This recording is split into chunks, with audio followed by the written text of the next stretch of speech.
Hello friends, मैं अंबिका कुमारी और आप देख रहे हैं लेट्स लर्न विथ अंबिका। यहाँ पे आपको बिहार एस्टेट पेपर 2 हिंदी की मैं सिलेबस के अकॉर्डिंग चीज़ें लेके आई हूँ आपके लिए। कहानी जो आपका अलग से दिया गया है सिलेबस में, उसमें हमने 3 कहानी आज हम कर लेंगे। ठीक है, जैसे हमने कानों में कंगना कर लिया, कानों में कंगना हमने कर लिया। ठीक है, कानों में कंगना, और इसके बाद हमने उसने कहा था, ये भी हमने कर लिया। ठीक है, उसने कहा था जो चंद्रधर शर्मा गुलेरी का है, उसने कहा था। ये 2 हमारे कंप्लीट हो गए हैं। और आज हम देखेंगे कहानी का प्लॉट, जो कि शिव पूजन सहाय की रचना है, बहुत ही इम्पॉर्टेंट है। और एक एक क्वेश्चन जो कि आपके सिलेबस में लगी हुई है वो सब मैं आपको करवाने वाली हूँ। ठीक है, पूरा नाटक हम देखेंगे, पूरा उपन्यास देखेंगे, पूरे काव्य हम देखेंगे, और पूरा साहित्य हमने ऑलरेडी कर रखा है, तो वो जाके आप वहाँ से देख सकते हैं। तो हिंदी साहित्य के किसी भी एग्ज़ाम की तैयारी आप अगर कर रहे हैं तो आप मेरे साथ जुड़ सकते हैं। अगर चैनल पर नए हैं तो सब्सक्राइब कर लीजिए। फ्री ऑफ कॉस्ट आपको सारे कंटेंट यहाँ पर उपलब्ध कराए जाते हैं। और ये जो PDF है, ये इसकी PDF आपको मिल जाएगी मेरे टेलीग्राम पे, तो टेलीग्राम पे जरूर ज्वाइन कर लीजिएगा। डिस्क्रिप्शन बॉक्स में आपको इसका लिंक मिल जाएगा। ठीक है, तो चलिए हम आगे बढ़ते हैं यहाँ पे कहानी का प्लॉट में। तो क्या है ये कहानी, पूरा कहानी हम समझेंगे, शिव पूजन सहाय के बारे में जानेंगे। क्या हम करने वाले हैं यहाँ पे, तो पहले हम शिव पूजन सहाय के बारे में जानेंगे, उनकी क्या क्या रचनाएं हैं इंपॉर्टेंट वो हम देखेंगे, क्योंकि कुछ भी आपके एग्ज़ाम में पूछा जा सकता है, और वो हम हर एक चीज़ यहाँ पे करने वाले हैं जो आपके एग्ज़ाम में पूछा जा सकता है। ठीक है, तो ये हम कर लेंगे। इसके बाद जो है पूरा कहानी का सार हम देखेंगे कि क्या इस कहानी में कहा गया है, कहानी का प्लॉट में। ये पूरा कहानी का हम सार देखने वाले हैं, सारांश देखेंगे। इसके बाद हम इससे रिलेटेड जितने भी इंपॉर्टेंट MCQ आपके बन सकते हैं वो सब हम देखने वाले हैं। तो वीडियो को कंप्लीट देखिएगा, सभी चीज़ों को आपको समझ में आएगा। और साथ ही साथ इसका PDF भी आप डाउनलोड कर सकते हैं अपने रिविज़न के लिए। चलिए हम स्टार्ट करते हैं। शिव पूजन सहाय का जन्म जो है वो 1893 में गांव उनवास शाहाबाद में हुआ था। और मृत्यु अगर बात करें, देखिए ये बिहार से थे, इसलिए इम्पॉर्टेंट हो जाता है इनको पढ़ना, क्योंकि एग्ज़ाम में आपका पूछा जा सकता है। तो उनवास शाहाबाद बिहार से थे, 1893 में इनका जन्म हुआ था। और मृत्यु कब हुई थी, तो 21 जनवरी 1963 में पटना में इनकी मृत्यु हो जाती है। हिंदी के प्रसिद्ध उपन्यासकार हैं, कहानीकार भी हैं, संपादक भी हैं और पत्रकार भी हैं। इन्हें साहित्य एवं शिक्षा के क्षेत्र में 1960 ईस्वी में पद्म भूषण का से सम्मानित भी किया गया। ये भी बात आपको ध्यान में रखना है। अब देखिए इनसे जो कुछ इम्पॉर्टेंट है जो भी इन्होंने अपने जीवन काल में किया। प्रारंभिक शिक्षा इन्होंने आरा बिहार से ली, और 1921 में कलकत्ता में पत्रकारिता इन्होंने आरंभ की थी। क्वेश्चन अगर आपसे पूछे तो आप ध्यान रखेंगे कि 1921 में कलकत्ता में पत्रकारिता इन्होंने आरंभ की। 1924 में लखनऊ में प्रेमचंद के साथ इन्होंने माधुरी का संपादन किया, बहुत इंपॉर्टेंट है, ये पॉइंट आपको ध्यान में रखना है।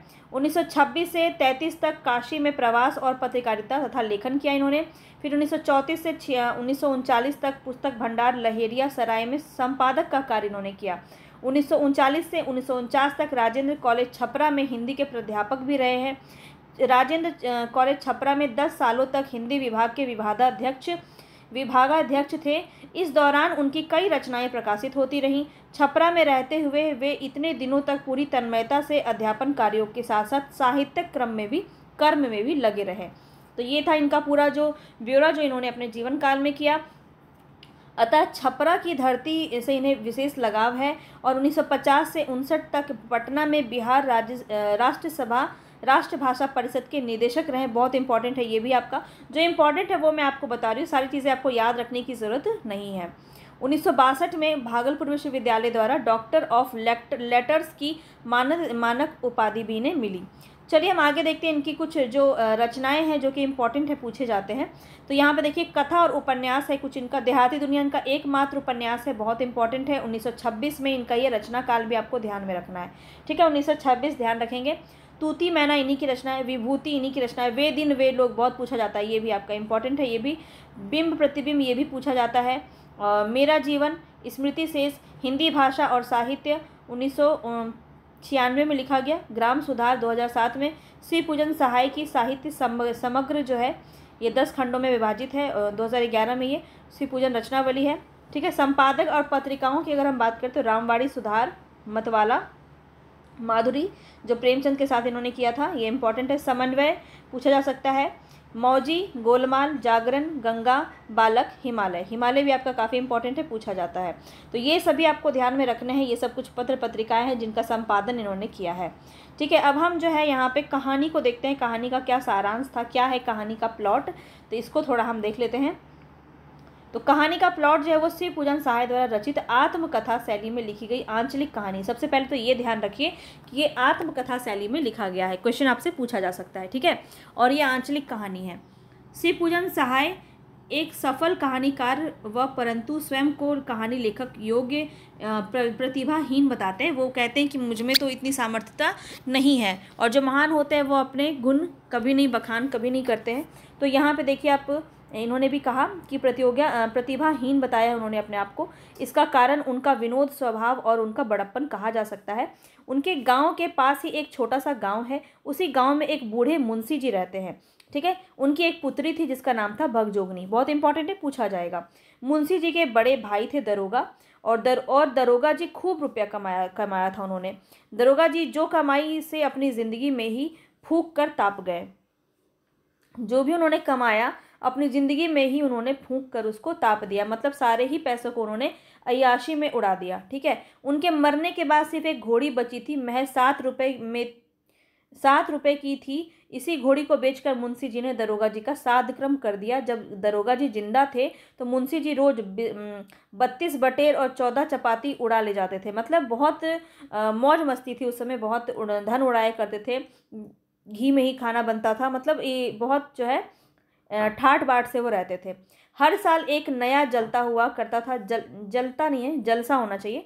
एक नया जलसा हुआ करता था, परंतु दरोगा जी के मरने के बाद चुल्लू भर करवा तेल, जो सरसों तेल होता है उसको कहते हैं यहाँ पे करवा तेल। तो कहने का मतलब क्या है कि करवा तेल पहले तो घी में खाया करते थे, लेकिन अब करवा तेल भी मिलना मुहाल हो गया था। बहुत दिक्कत हो गई थी। उनके मृत्यु के पश्चात जो है उनको गरीबी का सामना करना पड़ा था। तो सचमुच अमीरी की कब्र पर पनपी गरीबी बहुत ही जहरीली होती है। मुंशी जी की बेटी भगजोगनी गरीबी में पैदा हुई थी। मतलब इनका 5 पुत्र था, 5 पुत्रों का देहांत हो गया। उसके बाद गरीब जब हो गए, ये जब गरीबी का सामना इन्होंने किया, उस वक्त गरीबी में उन्हें एक बेटी पैदा होती है जिनका नाम था भगजोगनी, ठीक है। आगे देखते हैं। और जन्म से ही अपनी माँ के प्यार से वो वंचित रह गई और उनकी माँ का देहांत हो गया, और वह हो गई अभागिन तो थी ही, किंतु शक नहीं कि सुंदरता में अंधेरे घर का दीपक थी वो। अंधेरे घर का मतलब क्या है यहाँ पे कि घर में कुछ भी नहीं है, अंधकार छाया हुआ है, घर में कुछ भी नहीं है, चारों तरफ दरिद्रता देखने को मिलती है। और उस दरिद्रता, उस अंधेरे में भी उनकी जो बेटी थी उसकी जो सुंदरता थी वो एक दीपक के समान थी, ठीक है। चलिए आगे देखते हैं। कहानीकार पहल उसे मात्र 11 वर्ष की अवस्था में दिखता है, परंतु उसकी दर्दनाक गरीबी को देखकर उसका भी कलेजा कांप उठता है। जब वह सयानी हो गई तो मुंशी जी को उसकी शादी की बड़ी चिंता सताती है, मगर हिंदू समाज कब तक बिना दहेज के किसी कन्या का विवाह हुआ है। मतलब दहेज के बिना तो किसी समाज में भी दहेज के बिना जो है विवाह कन्या का होना बहुत ही मुश्किल है। तो इसी सामाजिक कुरीतियों का यहाँ पे वर्णन किया गया है। कहानीकार ने भी अथक प्रयास किए उनकी शादी किसी भले मानस के घर में हो जाए, लेकिन क्या होता है कि शादी कहीं भी हो नहीं पाती है। तो क्या करते हैं कि बहुत ही मजबूरी में आकर के वो शादी 41-42 वर्ष के एक अधेड़ उम्र के व्यक्ति के साथ उनकी शादी कर दी जाती है। वह अचानक चल बसा, मतलब उनकी अचानक ही उसकी मृत्यु भी हो जाती है शादी होने के बाद। और पुनः भगजोगनी का विवाह उसके अपने ही बेटे, जो कि उसका सौतेला बेटा था, मतलब उस जो अधेड़ उम्र का जो व्यक्ति था जिसके साथ उनका विवाह हुआ था, उसका एक पुत्र था, ठीक है, सौतेला बेटा, उसी से जो है उसकी शादी दोबारा कर दी जाती है। तो भारतीय समाज की व्याप्त कुरीतियाँ और विषमताओं को बड़े ही मार्मिक रूप से कहानी के माध्यम से बेमेल विवाह, ये ध्यान रखेंगे कि क्या क्या यहाँ पे इम्पॉर्टेंटली दिखाया गया है। बेमेल विवाह, दहेज प्रथा, गरीबी, बुरे कर्म, बुरा प्रभाव इत्यादि अर्थों को अपने में समेटे हुए समाज की कड़वी सच्चाई को से रूबरू कराता है। तो ये कहानी आपको समझ में आ गया होगा। अब हम देखते हैं यहाँ पे कुछ वस्तुनिष्ठ प्रश्न जो आपके एग्ज़ाम में पूछे जा सकते हैं, और ये सारे जो भी है मैं बहुत ही खोज के ये सारे क्वेश्चंस लेके आई हूँ आपके लिए। तो इसको आप लगाइए अंत तक और बताएंगे कितना क्वेश्चन आप इसमें सही कर पाते हैं। तो शिव पूजन सहाय का जन्म किस जिले में हुआ? आरा, बक्सर, पटना, बनारस। तो ये आपको ध्यान रखना है कि बक्सर में हुआ। बी ऑप्शन यहाँ पे आपका बिल्कुल सही हो जाएगा। चलिए आगे देखते हैं। नेक्स्ट क्वेश्चन है शिव पूजन सहाय का जन्म कब हुआ? 1893 में, 1993 में, 1884 में, 1984 में। तो यहाँ पे जो है राइट ऑप्शन क्या हो जाएगा? यहाँ पे 1893 में इनका जन्म होता है। ए ऑप्शन आपका बिल्कुल सही हो जाएगा। आगे बढ़ते हैं नेक्स्ट क्वेश्चन पे। शिव पूजन सहाय की मृत्यु कब होती है? मृत्यु पूछा जा रहा है अब, तो 1963 में, 1863 में, 1964 में या 1965 में। तो यहाँ पे जो है राइट ऑप्शन क्या हो जाएगा? 1963 में। चलिए आगे बढ़ते हैं। उनका एकमात्र उपन्यास कौन सा था? तो एक अभी हमने आपको वो जस्ट बताया था, देहाती दुनिया जो है इनका एकलौता उपन्यास जो था, इनका एकमात्र उपन्यास इनका था। ठीक है, 4th नंबर का आपका राइट ऑप्शन ए हो जाएगा। चलिए आगे बढ़ते हैं नेक्स्ट क्वेश्चन पे। नेक्स्ट क्वेश्चन है यहाँ पे 10वीं की परीक्षा पास करने के बाद उन्होंने कहाँ नौकरी की? बक्सर में, आरा में, बनारस में, पटना में। तो यहाँ पे जो है इनका राइट ऑप्शन क्या हो जाएगा? बनारस में इन्होंने नौकरी की। सी ऑप्शन बिल्कुल सही हो जाएगा। चलिए आगे बढ़ते हैं नेक्स्ट क्वेश्चन पे। बताएंगे शिव पूजन सहाय की रचनावली कितने खंडों में थी? शिव पूजन सहाय की रचनावली पूछी जा रही है, कितने खंडों में थी? तो ये क्वेश्चन आपका इंपॉर्टेंट है, पूछा जा सकता है, ध्यान रखेंगे। यहाँ पे राइट ऑप्शन आपका क्या हो जाएगा? ऑप्शन नंबर सी, 4 रचनावली में 4 खंड थे। ठीक है, चलिए आगे बढ़ते हैं नेक्स्ट क्वेश्चन पे। उन्होंने किस प्रतिष्ठित पत्रिका में संपादन किया? गंगा, हिमालय, यमुना, कावेरी। तो हिमालय आपका राइट ऑप्शन बी हो जाएगा। चलिए आगे बढ़ते हैं। शिव पूजन सहाय अपने समय में कैसे व्यक्ति थे? लोकप्रिय थे, सम्मानित थे, लोकप्रिय और सम्मानित थे, बहुचर्चित थे। तो सी ऑप्शन यहाँ पे आपका बिल्कुल सही हो जाएगा। आगे बढ़ते हैं नेक्स्ट क्वेश्चन पे। बनारस में कौन सा नौकरी कर रहे थे? नकल नवीस का, शिक्षक, वकील या फिर इनमें से कोई नहीं। तो यहाँ पे राइट ऑप्शन है ये नकल नवीस की नौकरी कर रहे थे। ए ऑप्शन बिल्कुल सही हो जाएगा। आगे चलते हैं। इस कहानी में लेखक ने किसका स्थान निर्धारित किया है? इस कहानी में लेखक ने किसका स्थान निर्धारित किया है? नर का, नारी का, नर नारी का, बालक का। तो यहाँ पे नारी की स्थान का निर्धारण इन्होंने किया है। तो बी ऑप्शन बिल्कुल सही हो जाएगा। आगे चलते हैं। कौन से आंदोलन के बाद उन्होंने सरकारी नौकरी को त्यागपत्र दे दिया? तो ये बहुत ही इंपॉर्टेंट क्वेश्चन है, पूछा जा सकता है, ये आपको ध्यान रखेंगे। कौन से आंदोलन के बाद जो है उन्होंने सरकारी नौकरी से त्यागपत्र दे दिया था? तो यहाँ पे आपका राइट ऑप्शन हो जाएगा असहयोग आंदोलन। ठीक है, ए ऑप्शन बिल्कुल सही हो जाएगा। चलिए आगे बढ़ते हैं। हिंदी की प्रतिष्ठित पत्रिका में कौन से संपादक मंडल में वो थे? मतवाला, गीतवाला, रथवाला, भाग्यवाला। तो आपको पता है मतवाला हमने ऊपर देखा था अभी, तो मतवाला आपका राइट ऑप्शन ए हो जाएगा। चलिए आगे बढ़ते हैं नेक्स्ट क्वेश्चन पे। नेक्स्ट क्वेश्चन है यहाँ पे कौन सी राष्ट्रभाषा परिषद उनकी कल्पना का साकार रूप है? तो बिहार राष्ट्रभाषा परिषद जो है इनकी कल्पना का साकार रूप है। ए ऑप्शन आपका यहाँ पे सही हो जाएगा। नेक्स्ट क्वेश्चन पे चलते हैं। नेक्स्ट क्वेश्चन यहाँ पे शिव पूजन सहाय की रचनावली कहाँ से प्रकाशित की गई है? शिव पूजन सहाय की रचनावली जो है ये कहाँ से प्रकाशित की गई है? बनारस, पटना, आरा या बक्सर। तो यहाँ पे जो है इनका राइट ऑप्शन क्या हो जाएगा? पटना। बी ऑप्शन बिल्कुल सही हो जाएगा। चलिए आगे बढ़ते हैं। अपने कौन से बेटे की पत्नी बनने का दुर्भाग्य स्वीकार करती है? तो कौन से बेटे की? सौतेले बेटे की, अपने बेटे की, लेखक के बेटे की, इनमें से कोई नहीं। तो सौतेले बेटे की जो है पत्नी बनने का दुर्भाग्य स्वीकार करती है भगजोगनी। ए ऑप्शन यहाँ पे आपका सही हो जाएगा। कहानी का प्लॉट जो पाठ के लेखक हैं वो कौन है बताएंगे? तो शिव पूजन सहाय, हजारी प्रसाद द्विवेदी, विष्णु शर्मा या फिर मोहन सहाय। तो यहाँ पे राइट ऑप्शन हो जाएगा शिव पूजन सहाय। ध्यान रखेंगे, इंपॉर्टेंट है, पूछा जाएगा। तिलक दहेज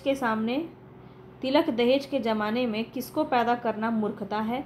लड़का को, लड़की को, बेटा को, इनमें से कोई नहीं। तो लड़की को पैदा करना मूर्खता है। लड़की को पैदा करना मूर्खता है। बी ऑप्शन आपका सही हो जाएगा। आगे देखते हैं। मुंशी जी की पुत्री का नाम क्या था बताएंगे? भगजोगनी, लीलावती, रोशनी या मंगू। तो यहाँ पे राइट ऑप्शन हो जाएगा ए, भगजोगनी जो है इनकी पुत्री का नाम था। ए ऑप्शन बिल्कुल सही हो जाएगा। दरोगा जी की कौन बारूद की पुड़िया थी? दरोगा जी की कौन बारूद की पुड़िया थी? तो घोड़ी, जब आप पूरा कहानी पढ़ेंगे तो पता चलेगा कि घोड़ी जो थी उनकी बारूद की पुड़िया थी, बहुत तेज़ दौड़ती थी, तुर्की घोड़ी थी। ठीक है, तुर्की घोड़ी थी वो, और 7 रुपये में वो लेके आए थे, बहुत ही महंगी थी उस समय में।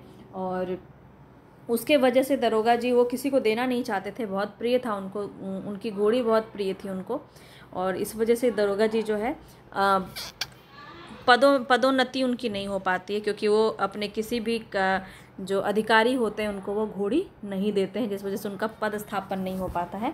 तो ये सारी बातें भी कहानी में कही गई है एडिशनल रूप से, आप अगर देखें।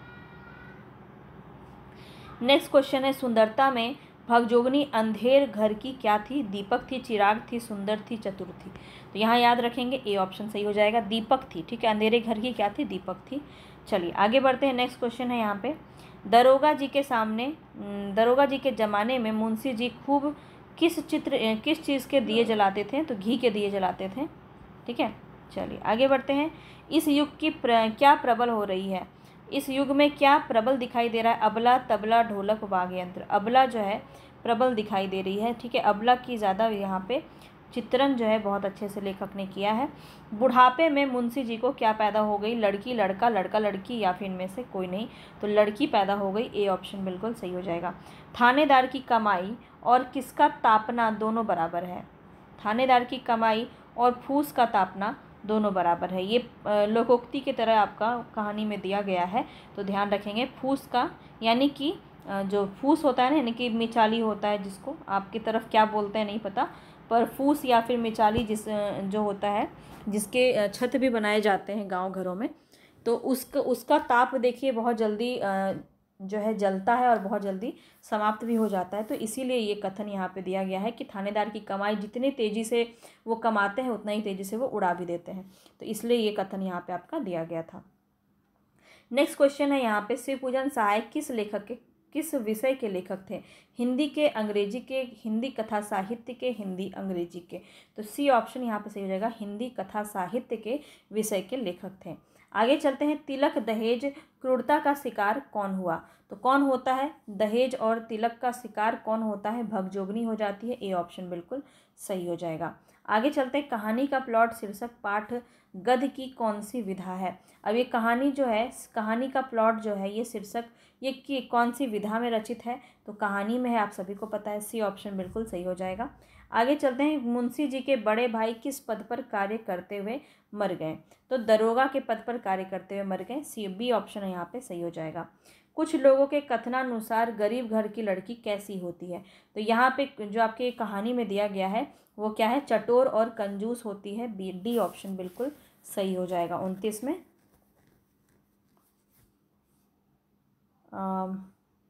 नहीं, यहाँ पे ए ऑप्शन आपका सही हो जाएगा, मुफट और चंचल होती है।